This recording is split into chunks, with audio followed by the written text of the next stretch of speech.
Every scatter hides a line. The slope is the trend. Now you can predict. Welcome to the estuary census. Down here by the water, we track the wildlife, and sometimes the data itself takes shape right on the shoreline.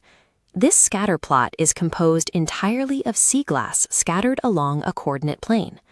When data points run in a relatively straight band like this, the simplest and most effective model is a straight line drawn right through the center of the cluster. Laying this line down turns a loose visual pattern into a formal mathematical model. By balancing the points above and below the line, we create a tool we can use to read the relationship and predict what comes next. Here is a new coordinate plane plotting 5 specific points. Our goal is to find a reasonable linear function to fit this specific cluster. We start by finding the slope. As we step from one data point to the next, the y value goes up by 2 for every 1 unit step across the x-axis. That gives us a slope of 2. Next, we trace that established trend backward to see where it crosses the vertical axis. It intersects exactly at 2, making our y-intercept 2. Putting those pieces together gives us our model, y equals 2x plus 2. This equation works because it faithfully tracks the center of the data cloud.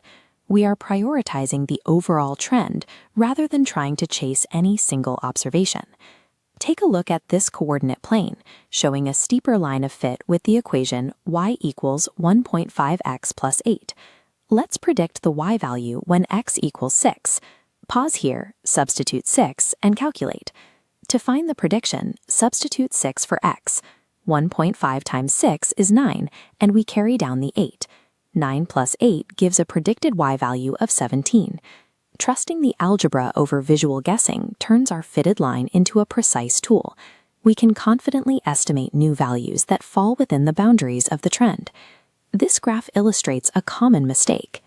Some students think a line of fit is wrong unless it connects exactly through every single plotted point.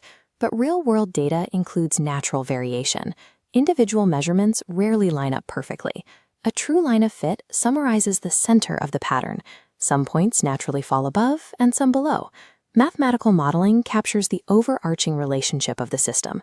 We are not drawing an exact path through every single observation.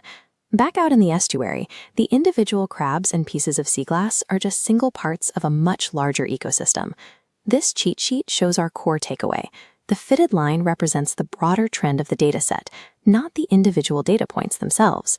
Mastering this visual understanding of trends prepares the groundwork.